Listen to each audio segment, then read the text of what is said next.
절로 치워. 발에 걸려. 눈이 없어? 아침에 먹는 사과가 금사과래. 나한테는 독사과야, 독사과. 아주 침묵이 유세야. 울어? 또 울어? 안 맞아. 너무 안 맞아. 커플 케미 중에 최악의 케미, 평생의 최악의 케미.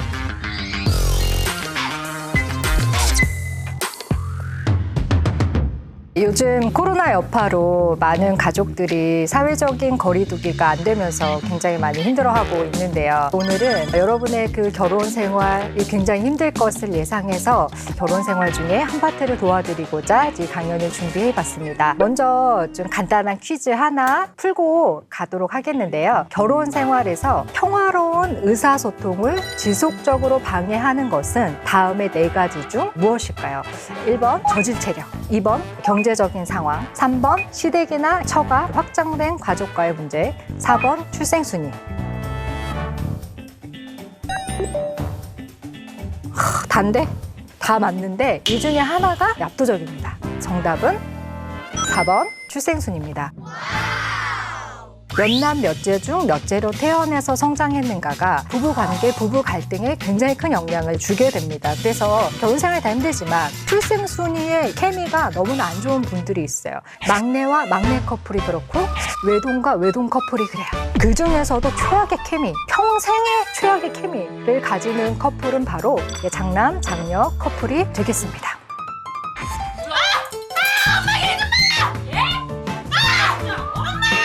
공무원 시험은 개나 소나 다 하면 다 되는 건 줄 아세요? 뭐? 개나 소나? 장남과 장녀가 만나서 결혼이라는 걸 했어요. 딱 생각해도 가슴이 탁탁하지 않으십니까? 모든 걸 돌이켜야 될 것 같죠?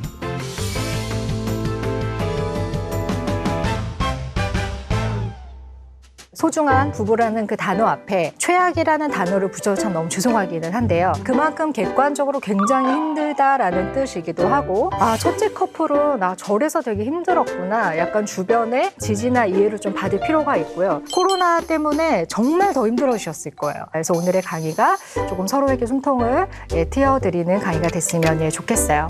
그럼 첫째들은 도대체 어떤 특징이 있길래 이렇게 힘드냐. 근데 또 장남과 장녀 이 첫째들도요. 다 같은 첫째는 아니에요. 동생을 5, 6년 이내에 보신 분들과 5, 6년 이후에 터울을 두고 보신 분들은 또 완전히 달라요. 만약에 5, 6년 터울 이상을 두고 동생이 생겼다라고 하면 그거는 그냥 외동으로 봐야지 돼요. 외동의 특성으로 이미 다 형성이 끝난 다음에 동생이 생겼기 때문에 큰 영향을 받지 않고 동생이 힘들죠. 그런데 5년 이내, 6년 이내의 터울을 가지고 동생을 봤다라고 한다면 굉장히 이제 어렵죠. 왜냐면 원래는 집에 막내였잖아요. 내가 애기였단 말이에요. 근데 어느 날 진짜 애기가 왔어요. 근데 안 가. 그리고 사람들이 막 말하죠. 어머, 언니 돼서 좋겠네. 형아 돼서 좋겠네. 막 오빠 돼서 좋겠네. 그래요. 솔직히 안 좋거든요. 관심도 다 흩어지고 갑자기 모든 포지션이 다 바뀌었는데 좋겠네, 좋겠네. 그래요. 그럼 이게 무슨 메시지예요? 좋아하지 않으면 너는 나쁜 애야. 이런 메시지를 주는 거죠. 그러면 아이 혼자 굉장히 대혼란에 빠지면서 내가 여기서 어떻게 해야지? 나는 사랑받을 수 있는가에 대한 고민을 아주 철학적인 고민을 막 2살, 3살, 4살, 5살 때 하게 되죠. 그런데 게다가 동생이 나랑 동성이다. 이러면 이제 이 위협감은 정말 압도적으로 느껴지게 되는 겁니다. 첫째들은 이제 이런 특성들을 보이게 되죠. 부모로서의 자질을 갖추게 돼요. 근데 저 억울한 일이죠. 첫째라고 태어났다고 해서 성향이나 기질 자체가 부모의 기질을 다 가지진 않았을 거란 말이죠. 하지만 부모님이 끊임없이 개발시켜줘요. 엄마가 동생 맡기죠? 맡기면서 뭐라 그래요? 만약에 엄마가 없잖아? 그럼 네가 엄마야. 이런 말을 아이에게 굉장히 압도적으로 하죠. 엄마 설거지할 동안 애기 입에 구슬 안 들어가게 잘 보고 있어. 이미 나도 입에 구슬을 넣고 있는데 나도 극복하지 못한 문제를 막 이렇게 한단 말이에요. 그래서 부모로서의 어떤 자질들을 굉장히 많이 요구당해요. 그러면서 이제 계속해서 책임감 있는 지도자의 모습으로서 성장하게 되지만 너무나 어린 시절에 굉장히 많은 책임을 받기 때문에 민주주의보다는 통제, 독재를 이제 배우게 됩니다. 그래서 동생들은 이제 컨트롤하고 통제하죠. 야, 하지 마. 이리 와, 이렇게 하면서 이렇게 성장하게 돼요. 하지만 너무나 어린 나이에 이렇게 많은 미션들이 이렇게 맡겨지니까 뭔가 내가 잘한 걸까? 이게 맞는 걸까? 그래서 이제 굉장히 걱정이 많은 완벽주의자로서 이제 성장하게 되죠.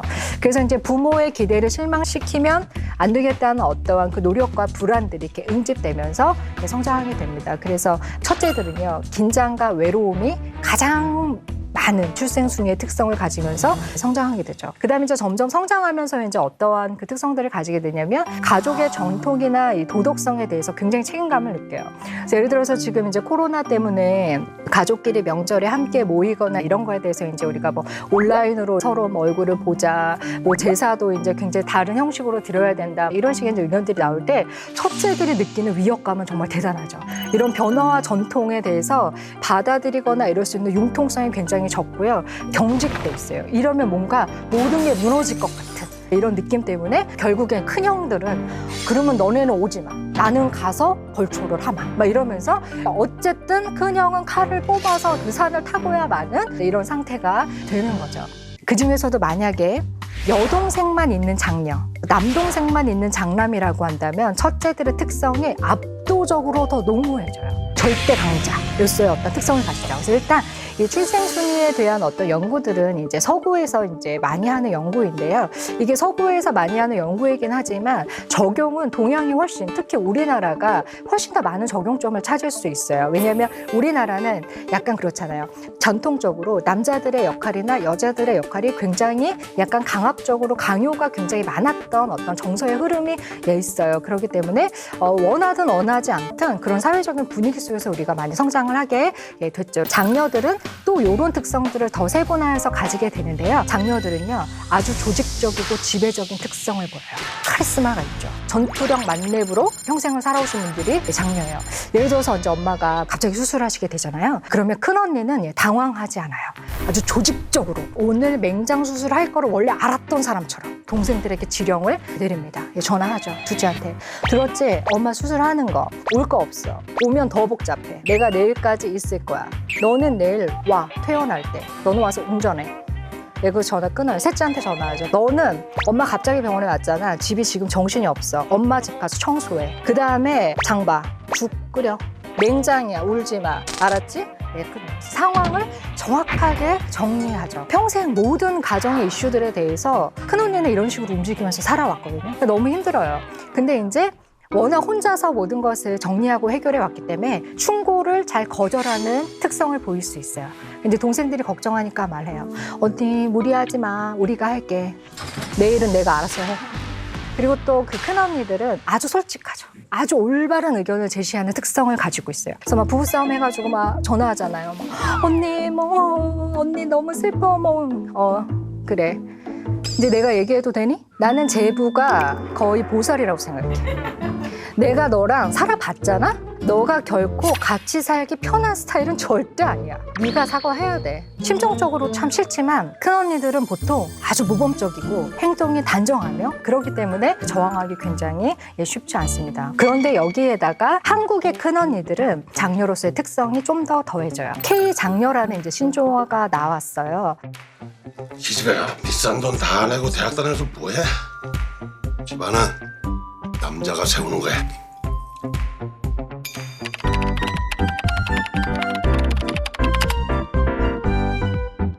K 장녀들은 크게 두 가지를 좀 더 하게 됐어요. 첫 번째는 정서적인 공감자 역할을 가정 내에서 담당하게 됐고요. 강요받았다고 하는 게 더 맞는 것 같아요. 엄마, 아빠랑 또 싸웠어? 아빠, 좀 술 좀 줄이세요. 술만 안 드시면 안 싸우실 일을 왜 아시면서 계속 똑같은 일을 40년째 반복하세요. 막 이러면서 이제 정서적인 공감자를 해주게 되죠. 근데 또 큰언니들의 참 비애는 뭐냐면요. 본인이 이걸 안 하려고 해도 엄마가 끌어들여요.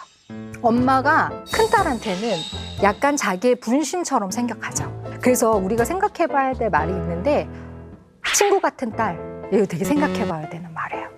딸이 친구 같으면 안 되죠. 딸은 내가 케어하고 내가 도와주고 시간이 되면 독립해야 하는 자녀지 친구 같은 딸은 딸 같은 며느리랑 똑같은 거예요. 딸 같은 며느리 굉장히 말이 안 되는 거죠. 건강하지 않아요. 친구 같은 딸 마찬가지로 건강하지 않아요. 특히 아빠하고 사이가 안 좋은 엄마들은 대리 배우자 역할을 큰딸한테 시키죠. 딸이 거의 마음의 남편이에요. 모든 걸 다 하소연해요. 엄마가 행복해 보이니? 너의 착각이야. 네가 생겼어.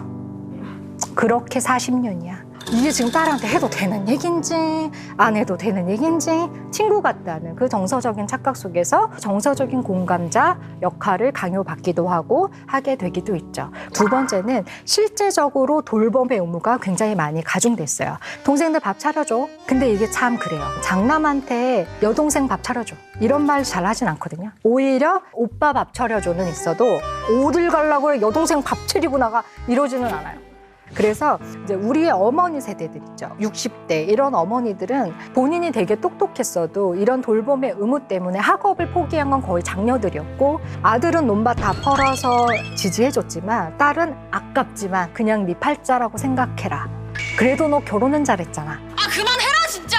그런데 장남들도 역시 한국에서는 쉽지 않았어요. 왜냐하면 장남은 한국에서 장남이라는 이유만으로 그냥 잘 돼야 돼요. 안정적이어야 되고 잘 나가야 되죠. 부양의 책임, 생계에 대한 책임, 결혼했어도 부모님, 원 가족까지 든든하게 무슨 일이 생기면 막 1,000만 원씩, 500만 원씩 막 붙여줄 수 있는 든든한 지원군으로서의 압박이 굉장히 많아요.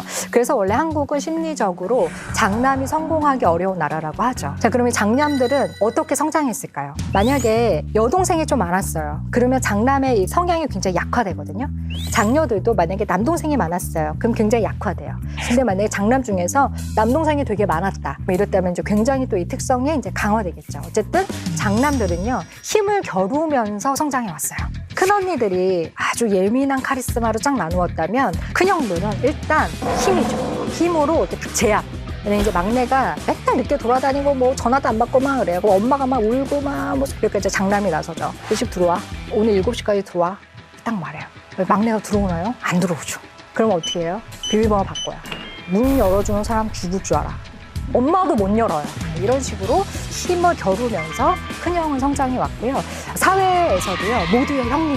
남성, 동성 사회에서의 입지는 매우 성공적. 네, 하지만 이제 이분들은 결혼 생활에서 이제 많은 이제 갈등을 이제 가지게 되는데 아내에게 굉장히 많은 걸 기대하게 돼요. 장남들은. 왜냐면 엄마가 다 해줬잖아요. 어렸을 때 이렇게 코도 이렇게 대서 풀어줄 만큼 정말 극진한 융숭한 대접 속에서 성장하게 되기 때문에 결혼을 하면 그 당연히 연장될 거라고 생각해요.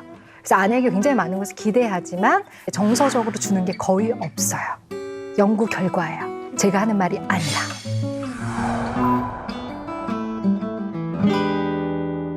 이런 출생순위의 특성들을 가진 장남과 장녀가 만나서 결혼이라는 걸 했어요. 그냥 우리가 딱 생각해도 가슴이 답답하지 않으십니까?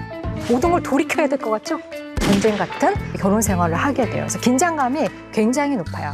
돈 어디다 쓸 거냐? 내 유치원은 영어 유치원 보낼 거냐? 안 보낼 거냐? 소파를 거기다 놓냐? 왜 거기다 놔야 되냐? 이런 거 하나부터 열까지 쉬운 게 없고 팽팽합니다. 그래서 이제 굉장히 결혼 생활이 어렵게 되죠. 그래서 한번 어떠한 그 결혼 생활의 특성들을 보이는지 또 우리가 한번 이야기해 보도록 할게요. 첫 번째는 권위와 권위의 충돌이에요. 정말 쉽지 않아요. 제가 얼마 전에 한참 이 강의를 준비하고 있을 때 샌드위치 집에 이제 갔어요. 손님이 몇 명 없었어요. 한 6, 7명 이렇게 있었어요. 근데 이제 제 앞에서 부부가 샌드위치를 주문했어요. 근데 남편이 주문하고 여자는 여기 뒤에 이제 앉아가지고 이제 시키는 거죠. 음료는 뭘로 드릴까요? 이러잖아요. 그러니까 남편이 콜라 주세요. 그때 딱 저쪽에서 아내분이 콜라 안 돼. 콜라 빼주세요. 이랬어요. 근데 남편분이 딱 뒤돌아보면서 왜? 물 마셔. 애들 집에만 있어 살쪘는데 무슨 콜라야. 그래도 콜라로 먹지 뭔 맛으로 먹어. 콜라 주세요. 안 된다니까요? 그냥 주세요. 이 두 분이 마치 주변에 아무도 없는 것처럼 화살을 막 계속 쏘시는 거예요. 그 긴장감이란 엄청났어요. 아무도 그 두 분에게 빨리 하세요라고 말할 수 없어요. 우리는 긴장하고 기다리는 거죠. 아마 그 두 분은 첫째 커플이었을 확률이 높다라고 생각이 돼요. 그래서 첫째들 장남 장녀 커플의 결혼 생활은 둘도 피곤하지만 주변 사람들이 너무 피곤해요. 자녀들이 정말 피곤해요. 애들이 진짜 혼란스러워요. 항상 메시지가 2개예요. 전화하죠. 아빠가 오늘 할머니 생신이신 거 알지? 2시까지 와. 그럼 애가 아빠 저 오늘 학원 보충이 2시에 끝나는데요? 2시까지 와.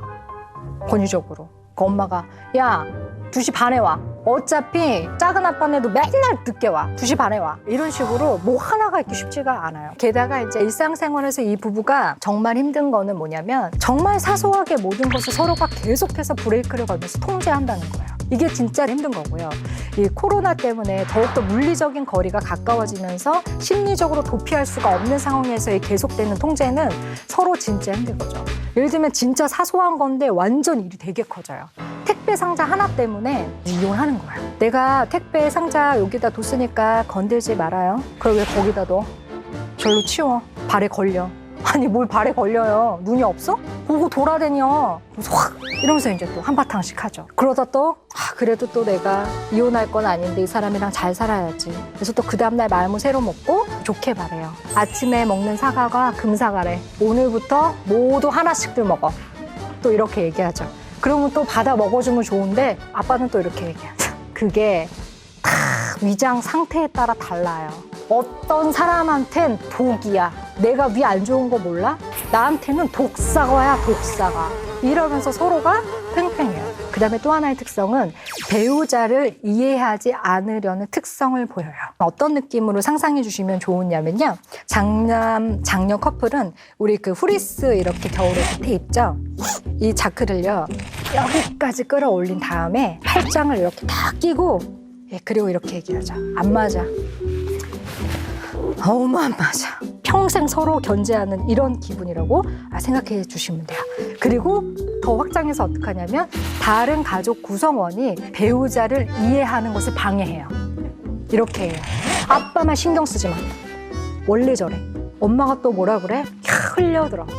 평생 저 말밖에 할 게 없는 사람이야. 이러면서 자크를 여기까지 돌리고 이렇게 배우자를 절대 이해하지 않는 특성을 보이죠. 그러면서 이제 점점 어떤 식으로 서로를 비판하게 되냐면 단순화시켜서 거예요. 우리가 이렇게 씹어 먹으려면 이렇게 경단 이렇게 하듯이 배우자를 이렇게 압축해요. 그러면서 씹어 먹어요. 뭐라고 하면 씹어 먹냐면 하여간 남자들은 이래. 여자들은 이래. 이런 식으로 상대 성별을 단순화시키면서 탁 씹어 먹으려고 응축하죠. 그래가지고 티격태격했어요. 그러면 이제 남편이 기분 나쁘니까 말 안 하고 그냥 이렇게 있을 수 있잖아요. 그날에 다 이유가 있는 어떤 행동 특성일 텐데 그걸 이해하려고 하지 않죠. 이렇게 딱 응축해갖고 딱 씹어요. 하여튼 남자들은 뭔가 불리하면 저렇게 입을 닫고 있으면 되는 줄 안다니까? 아주 침묵이 유세야. 막 이렇게 얘기해요. 그리고 또 남자들은 이렇게 얘기하죠. 울어? 아휴, 여자들은 눈물이 무기인 줄 알아. 이런 식으로 서로 이렇게 응축해가지고 이제 공격하는 거예요. 힘들죠. 그래서 보헤의 가족치료 이론에서는 장남, 장녀 커플을 무엇이라고 표현하고 있냐면 평생 하나의 성을 나눠 가지려고 싸우는 두 명의 군주와도 같다라고 표현했어요. 얼마나 괴로운 삶이에요. 끊임없이 힘겨루기를 하는 게 결혼 생활의 일상이에요.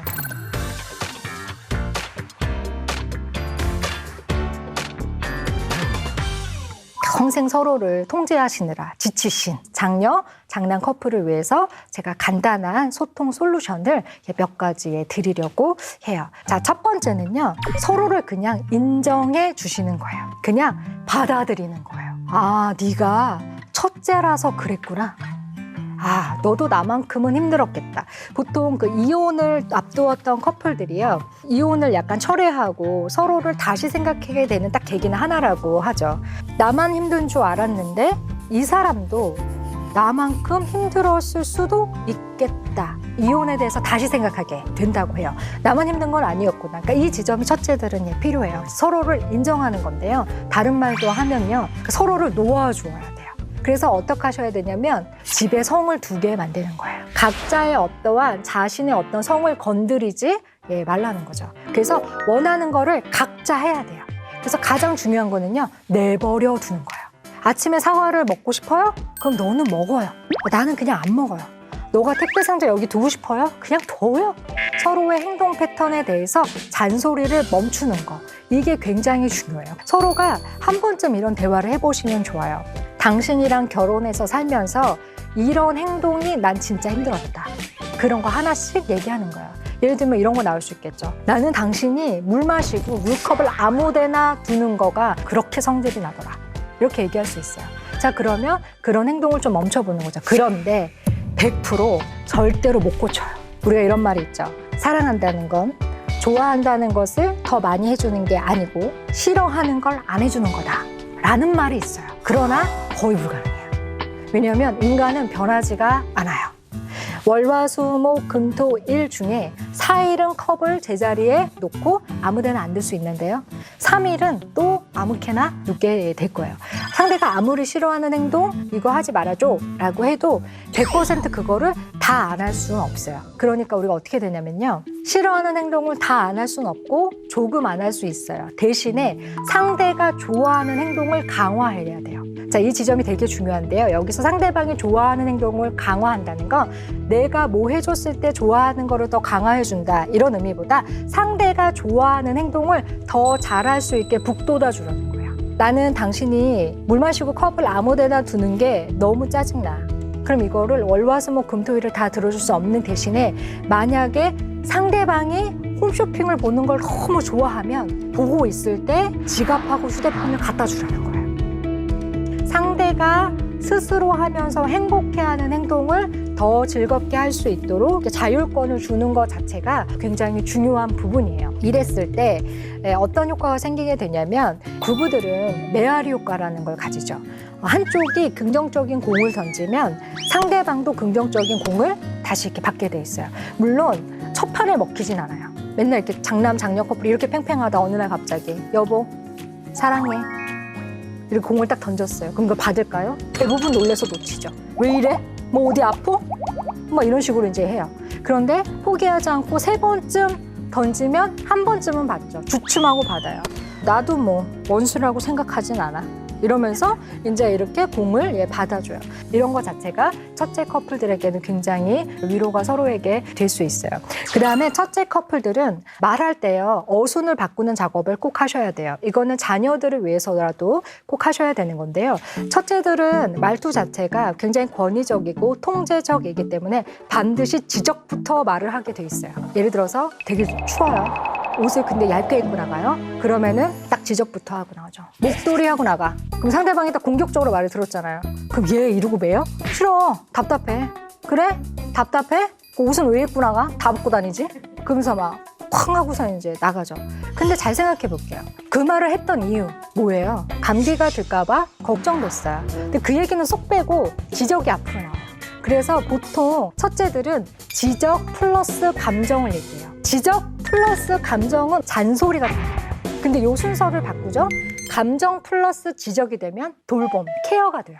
감기 걸릴까봐 이거 너무 걱정되는데 목도리 좀 하고 나가. 이러면 훨씬 덜 저항하죠. 이따 할게. 그냥 갖고는 나갈게. 보통은 이렇게 바뀌게 되거든요. 자, 그런데 장남의 남편이 그래도 목도리 안 하고 나가요. 그럼 어떻게 알아? 냅둔다. 첫째들은 냅둔다가 못해요. 톡 프로필 있으시죠? 거기에 꼭 쓰세요. 냅두자. 냅두자 이퀄 살길이다. 이걸 꼭 해주셔야 돼요. 그래서 앞으로 냅두실수록 서로 행복해져요. 그래서 그냥 냅두세요. 이러거나 저러거나 냅두는 게 핵심이라고 볼 수 있습니다. 그래서 사랑은 감정의 문제가 아니라 기술의 문제라고 했습니다. 고인물이 썩는 것처럼 관계도 가만히 아무 노력도 하지 않으면 썩을 일밖에 없는 것 같아요. 관계는 굉장히 계속해서 물을 주고 노력하고 배워야 하고 적용하고 그래야 되는 부분입니다.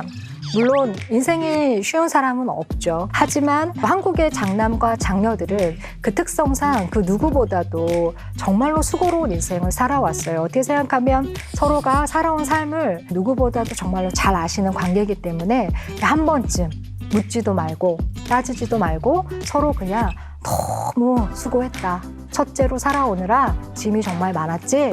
여기까지 오느라 정말 고생했다. 이제 우리는 서로를 냅두도록 하자. 이렇게 하면서 서로 한번 꼭 안아주시면 좋을 것 같습니다. 그래서 우리 한국의 장남, 장녀들 열심히 살아와 주셔서 너무 감사하고요.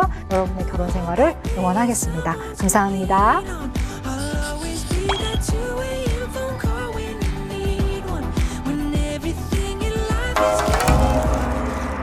오늘은 환장 막둥 커플. 저희 서펜스 스튜디오에서 장남, 장녀 커플, 그 장장 커플에 대한 반응이 굉장히 뜨거웠고 댓글도 정말 많이 달렸는데요. 많은 분들이 뭐 막내랑 다른 출생순위도 알려주세요 막 이런 게 되게 많았어요. 그래서 하게 되었습니다. 막내들은 어떤가? 아주 그냥 화장할 구석들이 있지만 또 너무 귀여워서 또 끝까지 미워할 수 없는 막둥이들 커플은 어떻게 사나? 어떤 고민이 있나? 한번 이야기를 해보도록 하겠습니다. 출생순위가 인간관계 의사소통에서 영향을 미치냐 미치지 않냐 이런 거에 대해서 이제 학계 의견도 나뉘는 부분이 있습니다. 하지만 많은 심리학자들은 태어나서 부모에게 인정받기 위해서 아이들은 어떤 전략을 사용하게 되는데 많은 심리학자들은 그 전략이 출생순위의 서열에 따라서 나뉘기 때문에 이것들이 인간관계 의사소통 발전에 영향을 미친다고 보고 있습니다. 특히 한국 같은 문화는 뭐 첫째다움, 막내스러운 뭐 이런 것들이 아주 자연스럽게 좀 고착화된 문화입니다. 그래서 우리나라 같은 경우엔 출생순위가 성장하면서 의사소통이나 심리에 아주 영향을 많이 주었을 것이다 라고 이제 생각합니다. 기본적으로 막내들은요 아주 편안한 심리를 가진 상태가 많이 있고요. 편안한 심리를 가지게 된 이유는 기본적으로 편안한 양육을 받았기 때문이죠. 아주 자율적이고 창의적이고 또 반항적인 어떤 특성들을 가지고 있습니다. 엄마나 아빠가 막내를 낳았을 때 시점은 육아 경험이 되게 많기 때문에 자유롭죠. 그리고 또 엄마들도 3번 정도 애를 낳으면 기운이 없어갖고 그렇게 애를 따라다니면서 이렇게 하기가 어려워요.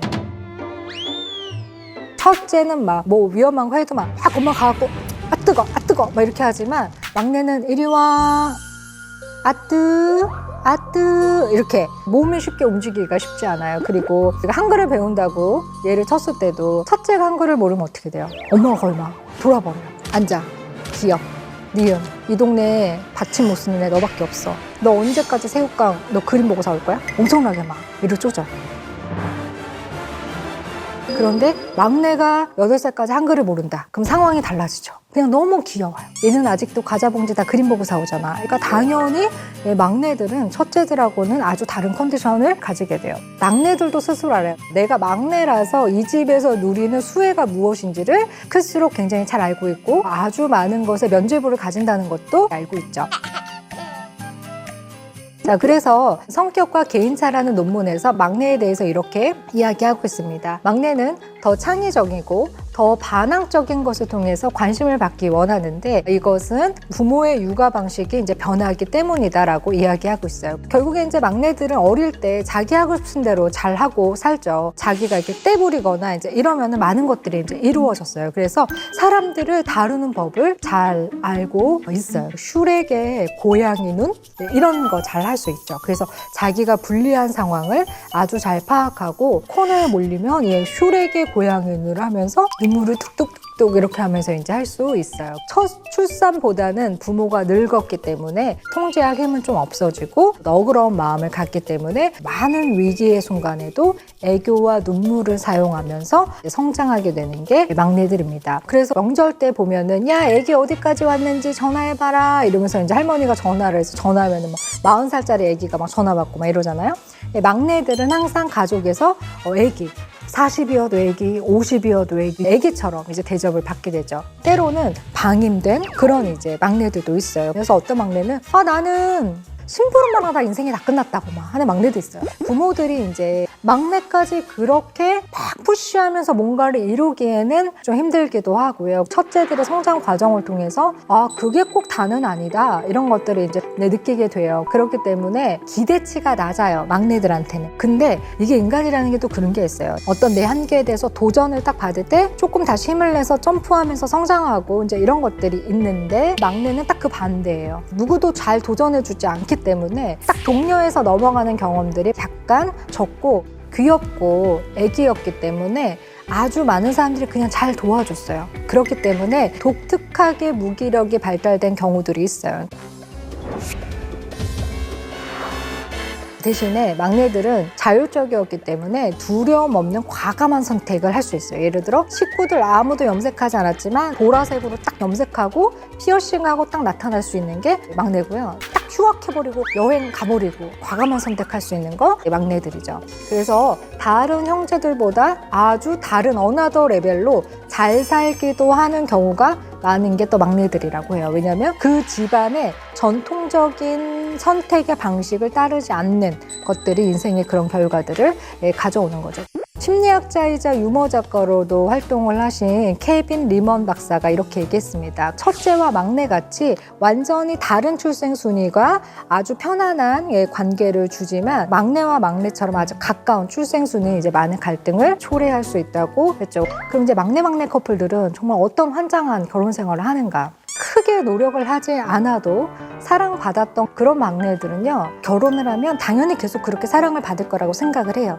그런데 내가 누구랑 결혼했죠? 막내랑 결혼했죠? 그러니까 어떻게 돼요? 둘 다 사랑을 받기를 기다리고 있죠. 그래서 어떤 애정 결핍에 시달려서 결혼한 뒤로부터는 뭔가 우리 남편이, 우리 아내가 나를 정말 잘 사랑해주지 않는 것 같아. 이런 위기 속에 빠질 수 있어요. 그리고 결혼을 해도 자기 플레이를 하는 경우가 많다고 합니다. 심리학자들이 이야기할 때는 막내들의 결혼은 때로 둘 다 완전히 어른이 되지 않은 상태로 결혼한 것과 같다라고 이야기합니다. 그래서 막내들은 결혼 생활이 유지되는데 필요한 요소는 뭘까? 애를 키울 때 필요한 요소는 뭘까? 이런 것들을 꼭 체크해 볼 필요가 있어요. 만약에 내가 그걸 체크하지 않았는데도 가정이 잘 돌아가고 있다면 누군가의 생으로 돌아간다라는 걸 기억해야 되죠. 그래도 막내들에게 정말로 좋은 점은 뭐냐면요, 보편적으로 매우 유쾌한 성격을 가졌고 아주 유머러스한 위트를 많이 가지고 있는 게 특성이라고 볼 수 있어요. 그래서 실제로 많은 코미디언들이 다 막내 출신이 많다고 하죠.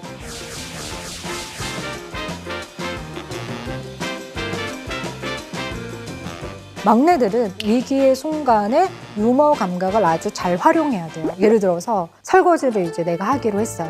요것만 보고 요 게임 한 판만 하고 이제 딱 설거지 하려고 하지만 잠이 쏟아지죠.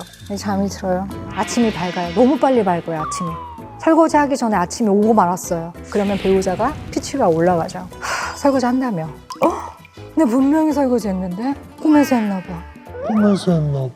다시는 이런 꿈을 꾸지 않도록 할게. 이러면서 이제 빨리 이제 설거지 해야죠. 그래서 막내들은 이렇게 위기의 순간은 자신의 유머를 잘 사용하면서도 책임감을 이렇게 발달시키려는 노력들을 해야지 돼요. 위의 형제들이 성별이 어땠느냐에 따라 또 그 성격이 매우 나뉩니다. 그래서 제가 4가지로 나누어 봤는데요. 자, 첫 번째, 막내들 중에서도 언니만 있는 막내딸.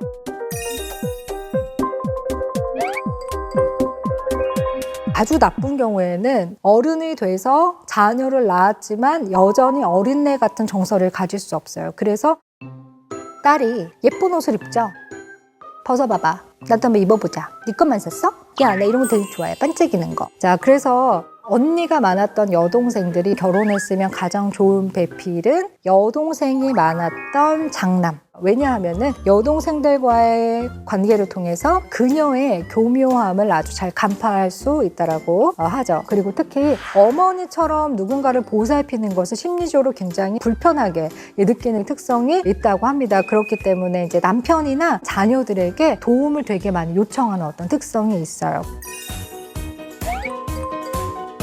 또 오빠들만 있는 막내딸이 있을 거예요. 이 막내딸들은 아주 사교적이에요. 아주 낙관적이고 아주 매력적이죠. 영화 같은 데서도 보면은 오빠들이 많은 여동생은 뭐 남자 하나 만났다가 무슨 일 생기면은 막 오빠들이 막 이러고 다 나타나죠. 세상이 그녀의 편이라고 느낀다고 해요, 심리적으로. 그리고 아주 어렸을 때부터 많은 남성들을 경험하고 남성들과 어떻게 잘 지내는지 굉장히 잘 배웠기 때문에 남자들이 그녀의 친화력에 아주 홀딱 빠진다고 하죠. 그러니까 소개팅 같은 거 나가도 그냥 잘 돼. 어떤 유형이 나와도 남자를 아주 잘 알죠. 이렇게 태어났어야 됐는데.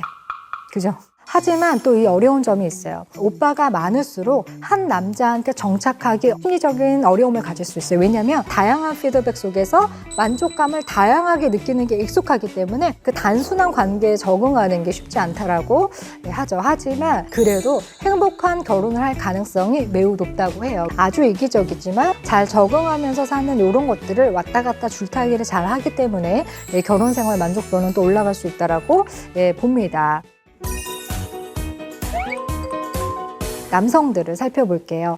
형들만 있는 막내가 있을 겁니다. 형들이 너무 강해요. 로봇 한번 만지려면은 순서에 순서가 와가지고 나는 발목 한번 만지려면 40분 기다려야 돼요. 그리고 남녀 관계에서는 어떤 영향을 미치냐면 여자에게 수줍음이 엄청 많다고 해요. 여자들이랑 엄마 외에는 지내본 적이 별로 없잖아요. 아, 너무 수줍어요. 소개팅에도 수줍고, 이제 결혼해가지고 처제들 와도 너무 수줍고, 너무 부끄러워서 이제 눈을 못 마주치는 거예요. 또 여자를 약간 두려워한다고 해요. 그러니까 미지의 존재는 두려운 거잖아요. 모르면 불안한데, 그만큼 아내에게 적응하기도 되게 쉽지 않겠죠. 그래서 보통 이제 뭐 삐진다. 화났어? 아니, 화 안 났는데? 아니, 화난 것 같아. 아니, 화 안 났어. 피곤해서 그래. 에 화났잖아. 아니라니까? 이런 상황이 어떻게 풀어가야 될지 너무 어려운 거예요. 그렇기 때문에 이 사람들은 남자친구들이 최고예요. 그렇기 때문에 만약에 아내가 여기가 당신 가정이라고 생각은 해? 걔랑 결혼하지 왜 나랑 결혼했어? 우리는 당신한테 뭐야?